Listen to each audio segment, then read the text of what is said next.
आज का प्रश्न यह है, एक साधक ने प्रश्न किया है कि बहुत समय से हम प्रवचन सुन रहे हैं, लेकिन सेवा में अभी भी बुद्धि लगती है। सत्संग कर भी रहे हैं लेकिन फिर भी बुद्धि लग जाती है। देखिए, इसके कुछ कारण हैं। उसमें प्रमुख कारण सबसे यह है कि हमारे मन का पाप, हमारे अंतःकरण में जो पाप है वह इतना अधिक है कि हमको भगवान और गुरु प्यारे नहीं लगते। हमारा प्रेम उनसे नहीं हो पाता उतनी मात्रा में जितना संसार में हम किए हुए हैं प्रेम। इस संसार में अधिक प्रेम हम करते हैं, भगवान और गुरु से प्रेम बहुत कम है। इसीलिए हमारी सेवा में बुद्धि लगती है, शरणागति में बुद्धि लगती है, गुरु के वाक्यों में बुद्धि लगती है। यह प्रश्न ठीक है। हमारा अटैचमेंट अभी संसार में ही है। हमारे माँ, हमारे बाप, हमारे पति, हमारी पत्नी, हमारा शरीर, हमारे धन दौलत का सामान, इसमें अधिक अटैचमेंट है। हरि गुरु से बहुत कम अटैचमेंट है। हम संसार में जितना करते हैं, अरे संसार में हम लोग कितना कर्म करते हैं, उससे अधिक कर्म करने से अधिक चिंतन करते हैं। ये मन का मानसिक कर्म ही तो कर्म है। कर्म मन से होता है, शरीर से भी करते हैं फिजिकल, और मन से चिंतन रूपी वर्क करते हैं। हम लोग कितना अधिक करते हैं, मन से चिंतन करते रहते हैं दिन रात। ओ ये करना है, वो करना है, ये प्लानिंग है, वो प्लानिंग है, उसके लिए सोचते हैं, प्लान बनाते हैं, अपना समय देते हैं। फिर उसके पश्चात शरीर से भी कर्म करते हैं। सुबह उठे, शरीर के कार्यों से निवृत्त होकर के और फिर अपने अपने काम में लग जाते हैं। हम लोग 8-8 घंटे, 10-10 घंटे धन कमाने में लगाते हैं, और फिर घर आकर के फिर शरीर के पीछे लग जाना। शरीर को ये आहार दो, ऐसे विश्राम करेंगे, ये व्यवस्था करेंगे घर में। हम लोग भजन के लिए, सत्संग के लिए समय देते ही कितना है, ये हम लोग स्वयं सोचें। यदि कोई देता है तो मैं उसके लिए नहीं बोल रहा हूँ, मैं तो प्रश्नकर्ता के लिए बोल रहा हूँ। इतना सत्संग किया, हमने सोचा, यही गलत सोचा। अभी हमने सत्संग किया ही नहीं, क्योंकि सत्संग होता है मन से। मन का संग कितना किया, मन कितना दिया, मन से कितना भगवान को, गुरु को अपना माना। हमारा एक लड़का है, उसने कह दिया हमको 1 लाख की गाड़ी चाहिए। अब हमारे पास पैसा नहीं है, गरीब हैं, तब भी हम पाई पाई जोड़ करके 1 लाख रुपए इकट्ठा करते हैं। हमारे बालक ने कहा है, हाँ उसको कष्ट ना होने पाए, उसकी इच्छा पूरी होना चाहिए, कैसे भी करके हम उसको दिलाएंगे 1 लाख रुपए की गाड़ी। हमारी पत्नी ने हमसे ये मांगा है, हमारे पति ने हमसे ये इच्छा की है, हम पूरा करेंगे। लेकिन भगवान की, गुरु की इच्छा है और हमारे ही लाभ के लिए। संसार तो अपना स्वार्थ देता है और चला जाता है, और भगवान और गुरु को तो कुछ चाहिए नहीं। प्रथम बात तो ये बुद्धि में बैठाए रखना सब लोग। ये मत सोच रहा कि ये जो भगवान और गुरु सेवा ले रहे हैं तो अपने लिए ले रहे हैं, उनको सेवा की आवश्यकता नहीं है। ये हमारे ही कल्याण के लिए सेवा होती है, बस इतना समझ लो, हमारा ही कल्याण होगा।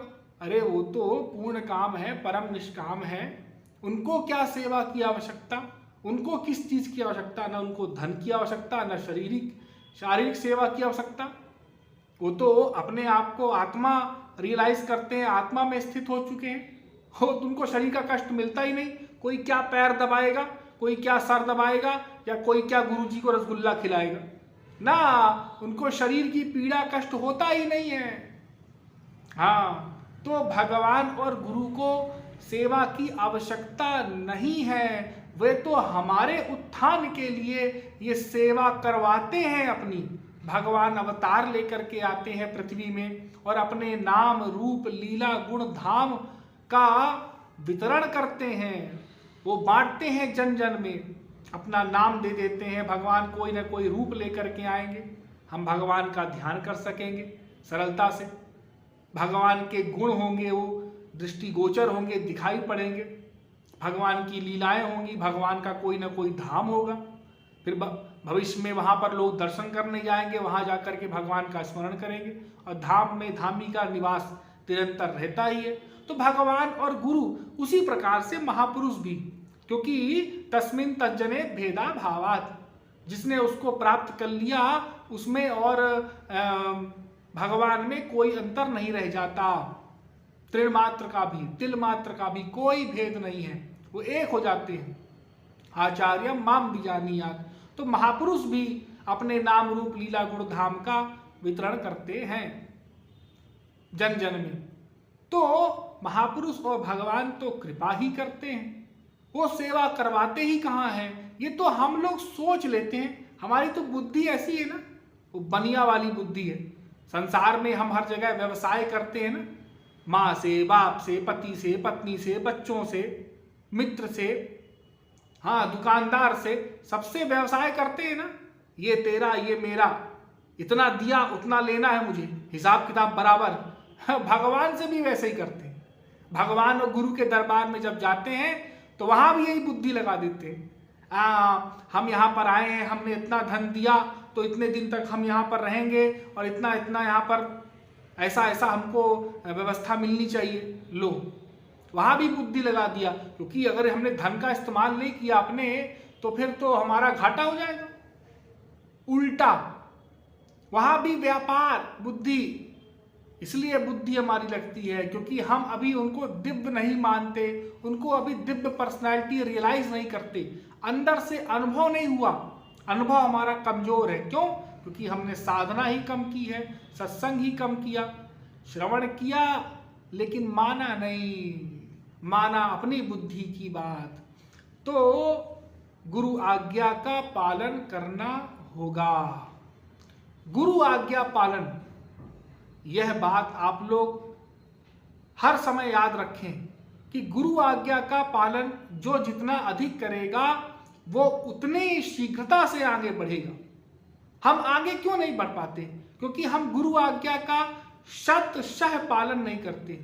हम बुद्धि लगाते जाते हैं, गुरु जी ने ये कहा, लेकिन हमारी तो बुद्धि कहती है कि ऐसा नहीं है। हमारा व्यक्तिगत अनुभव कुछ और कहता है। संसार में सुख है, रसगुल्ले में सुख है, संसार के प्रपंच में सुख है। हाँ, गुरु जी कहते हैं संसार में सुख नहीं है। गुरु जी को पता नहीं है, लगता है गुरु जी को अनुभव कम है। हाँ, अंदर से तो यही विचार आ रहा है ना, हम ही गुरु जी बन गए, गुरु जी को छोटा बना दिया।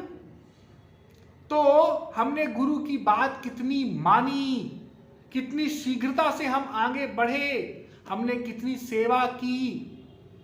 हम बुद्धि लगाते जाते हैं, नाम अपराध करते जाते हैं, रोज हम सबसे अच्छे हैं, हम सबसे बढ़िया हैं, हम जितनी सेवा करते हैं, मैं जितना समझता हूँ गुरु जी के वचनों को उतना कोई नहीं समझता, उतनी कोई सेवा नहीं कर सकता।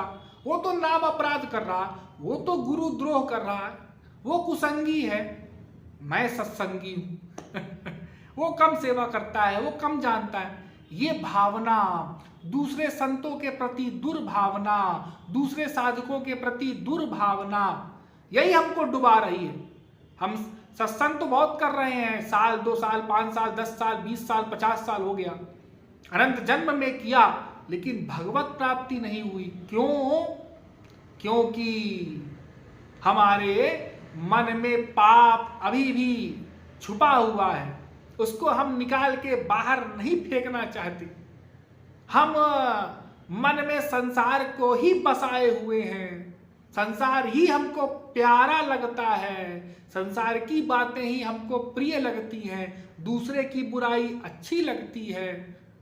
संत चर्चा, भगवत चर्चा अभी इतनी अच्छी नहीं लगती। हम कितने देर सत्संग बैठ करके सुनते हैं, कितनी देर बैठ करके स्मरण करते हैं, ये सारी बातें बहुत महत्वपूर्ण हैं। इन सब को हमको बार बार चिंतन करना होगा, रियलाइज करना होगा और ये गड़बड़ी हमको दूर करनी होगी। तब हम बोले कि सेवा में बुद्धि लगे कि ना लगे। सेवा में बुद्धि लगेगी ही नहीं, क्योंकि जब आप सेवा करने लग जाओगे, जो सेवा नहीं करते हैं उन्हीं की सेवा में बुद्धि लगती है।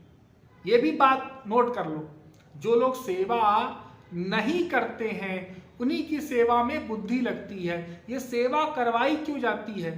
तन मन धन की सेवाएं क्यों होती हैं? 3 प्रकार की सेवा होती है ना, तन मन धन, क्योंकि इसके अतिरिक्त तो हमारे पास कुछ है ही नहीं।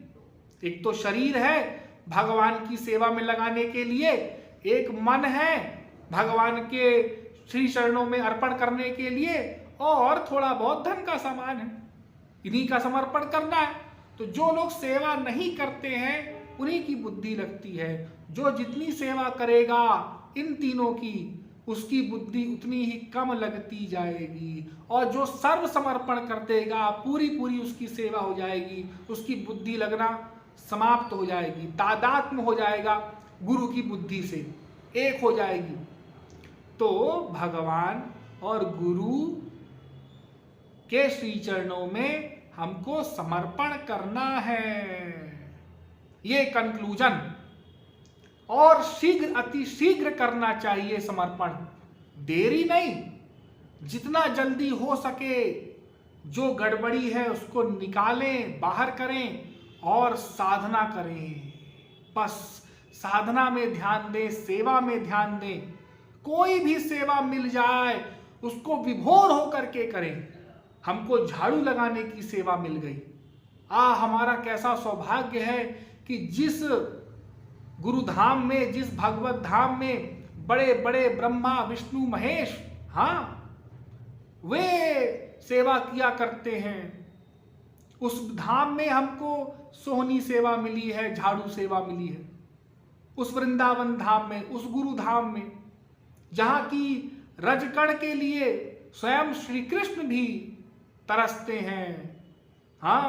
गुरु धाम के रज के लिए श्री कृष्ण भी तरसते हैं।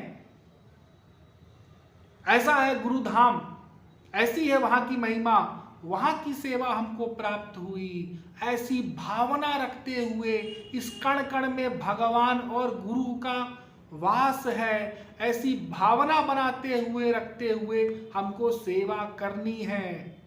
यदि कुछ गड़बड़ी हो रही है तो हमारे अंदर ही कमी है, किसी के अंदर दोष है नहीं, ये हमारे अंदर के ही दोष हैं जो हम सबके अंदर देख रहे हैं। क्योंकि जिसके अंदर दोष नहीं होगा वो दूसरों के अंदर दोष नहीं देख सकेगा। हमारे अंदर ही कमी है जो हम सबके अंदर कमियां ढूंढते हैं। तो अपने अंदर कमी देखते हुए, और मैंने पिछले सत्संग में भी बताया, लापरवाही ना करते हुए हमको सत्संग में ध्यान देना है, इधर उधर समय खराब नहीं करना है। मानव देह क्षणिक है और फिर जब तक है, बुढ़ापा आने से पहले जितना हम सेवा कर लें, देखो बुढ़ापा आ गया तो शरीर तो बेकार हो जाएगा, एक जगह बैठे रहोगे, मन भी बहुत देर में लगेगा, क्योंकि बूढ़ा व्यक्ति कमजोर होता है, मेमोरी पावर कम हो जाती है, निद्रा अधिक आती है उसको, वो बैठे बैठे ही नींद आएगी, मन नहीं लगेगा। तो तन मन धन की सेवा जितना अधिक से अधिक कर सकें हम जवानी में, बुढ़ापे से पहले तो कर लेना चाहिए। और किसी अन्य साधक को, अन्य भक्तों को हमको नहीं देखना है, अपनी भक्ति देखना है और गुरु आज्ञा का पालन करना है। इसके लिए सत्संग का श्रवण प्रतिदिन ध्यान से, ग्रंथों का अध्ययन भी करना है, सत्संग का श्रवण भी करना है। दोनों बातें इंपॉर्टेंट है। ग्रंथों का अध्ययन करना भी बहुत आवश्यक है, क्योंकि कभी कभी क्या होता है, प्रवचन के सुनने में कोई शब्द है, कोई वाक्य है, निकल गया, फिसल गया, हम ना सुन पाए, ना समझ पाए, तो ग्रंथों का अध्ययन करें। दोपहर में निद्रा नहीं लेनी चाहिए, अधिक से अधिक हमको अध्ययन करना चाहिए ग्रंथों का। और ग्रंथों का अध्ययन करने के पश्चात जहाँ कोई गड़बड़ है तो गुरुजनों से समझ लें, समझ में नहीं आ रहा है, कोई शंका है कोई डाउट है तो उसका समाधान गुरुजनों से कर लेना चाहिए, और फिर जो कमी है उस पर अधिक जोर दें। किसी को नींद अधिक आती है तो वो कम सोने का अभ्यास करे, किसी को ज़्यादा बोलने की आदत है तो वो मौन नियम का पालन करे, किसी को अधिक भोजन करने की आदत है तो कम भोजन करने का अभ्यास करे, किसी को संसार में अधिक आसक्ति है तो वो बार बार गुरुधाम भगवत धाम जाए। तो अलग अलग सबकी बुरी आदतें हैं, उसको एक एक करके हमको गुरु के सानिध्य में छोड़ना होगा। इसके लिए वास्तविक तत्वक महापुरुष की शरण में जाना होगा, क्योंकि वो अंतर्यामी होते हैं और वो हमारे दोषों को देख करके उनको निकाल सकते हैं। और ऐसे श्रोत्रिय ब्रह्मनिष्ठ महापुरुष की शरण में जाने के पश्चात हमको उनकी आज्ञा का पालन करना है और फिर उनके अनुसार चलना है। फिर देखिए आपको शीघ्र अतिशीघ्र भगवत प्राप्ति हो जाएगी। ये संकल्प लेकर के चलना है कि हमको भगवान की प्राप्ति करनी है और गुरु आज्ञा आप पालन करेंगे तो भगवत प्राप्ति निश्चित है, इसी मानव देह में निश्चित है और बहुत शीघ्र होगी। बहुत कठिन नहीं है भगवत प्राप्ति करना। हमने ऐसा सोच लिया है, भार बना लिया है हमने सोचते हैं भार है बहुत बड़ा भगवत प्राप्ति करना, ना, बहुत बड़ी चीज नहीं है, हो जाएगी भगवत प्राप्ति बशर्ते हम ठीक ठीक सत्संग करें। तो इस प्रकरण में इतना ही, इस विषय में शेष फिर कभी। बोलिए वृंदावन बिहारी लाल की।